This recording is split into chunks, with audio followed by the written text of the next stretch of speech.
शुभ शुभ दिन है कि भैया के मन था कि इतना दिन से हम जा रहे थे हिलसा कहीं प्रोग्राम करे, तो हमारे मेरा भाई जो मिले बाजार में बोले दीदी बड़ी संकट में हमारे साला फसल है, अगर छूट जाएंगे दीदी तो हम पूरा टीम के बुला के अपना घर में प्रोग्राम करवाएंगे और भोले बाबा से दया मांगिए कि हमारे जो संकट में आले हैं जो दूर हो जाए।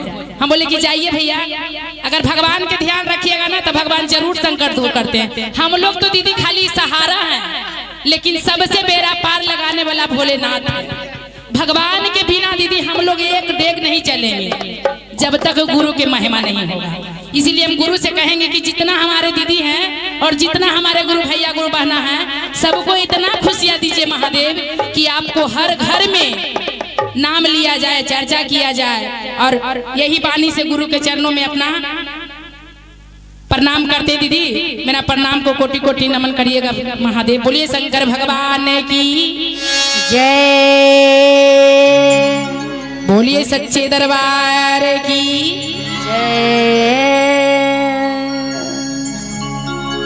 तब दीदी देखिए क्या क्या चीज बिना सुना लगता है भगवान को दरबार, और क्या बिना सुना लगता है अपना घर अंगना। भगवान क्या इतना उत्सव से करवा रहे तो कितना अच्छा लग रहा है। चारों कोना में गूंज रहा है जयकारा, और ये माधोपुर नगरी में जहां तक आवाज जा रहा है जरूर भोलेनाथ सबको बेड़ा पार करेंगे। कहते हैं का कि अरे कवन सुने है ना, बिरिछिया चिराई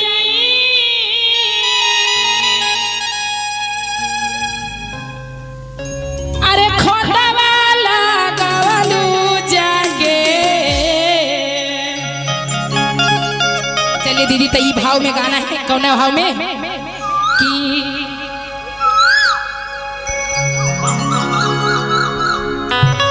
कि ये बिना सोना लागे बगिया बगीचावा हो, कि ये बिना सोना लागे बगिया बगीचावा हो, कि ये बिना सोना फूला बारी हो, ए हो, कि ये बिना सोना फूला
भैया हो, हमारे हैं ममेरा भाई, लेकिन जानते हैं हमसे छोटा है, लेकिन इतना मर्यादा से उनको मन में हौसला देले हैं, भाई एक दिन तू जीत में रहेगा तो जरूर जीत जाएगा। इसीलिए कहते हैं भगवान से कि ये बिना सोना लागे शिव के चारा जावा हो।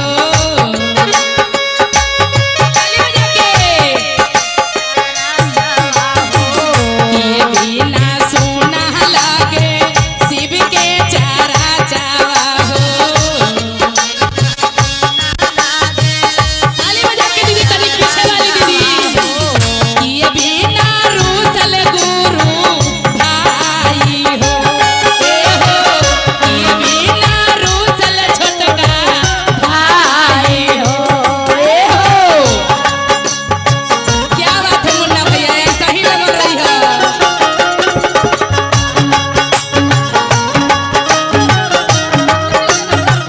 ताली बजा के मीठा मीठा भाव में।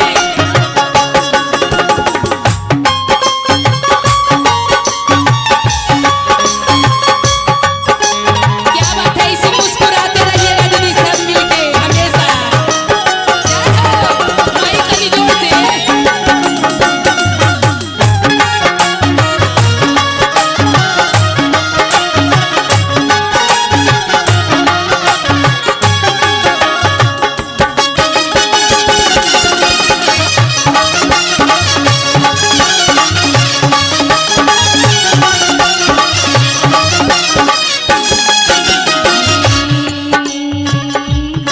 और क्या कहना है दीदी? क्या कहना है? गुरु बिना सोना लागे शिव के चारा जावा हो। शिव के चारा जावा हो। गुरु बिना सोना लागे भैया के महालिया हो। लागे शिव के चारा जावा हो। चरचाला रूसल छोटकी पान हो, ए हो। चरचाला रूसल छोटकी बहन हो। ताली बजा के।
चला चला कहना है भैया का, हम कहनी अपन कंचन दीदी से आ काजल दीदी से, का कहलू दूसरे है? वाला भैया से।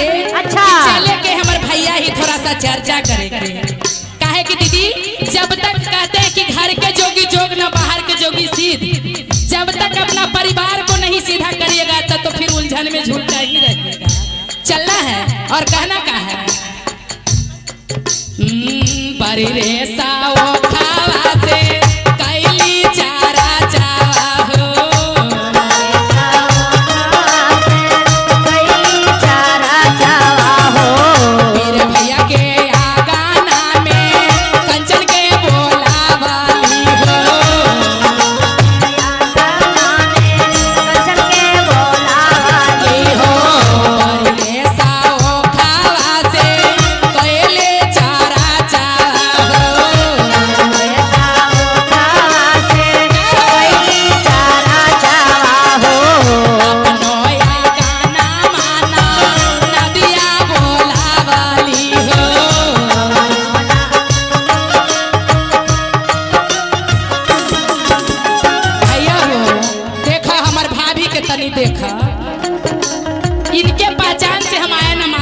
जिला में। भैया कैसे कहते हैं, पर रे साओ खावा से ननदी बोला वाली हो,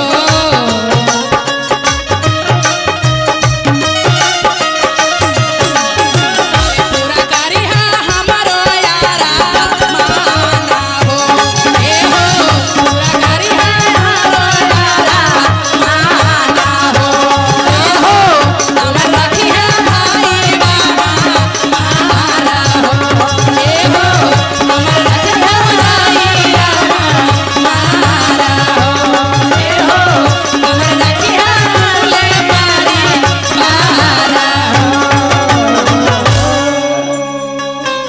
प्रेम से बोलिए शंकर भगवान की जय हर हर महादेव की जय एक बार प्रेम से बोलिए माधोपुर नगर बस्ती की जय। क्योंकि दीदी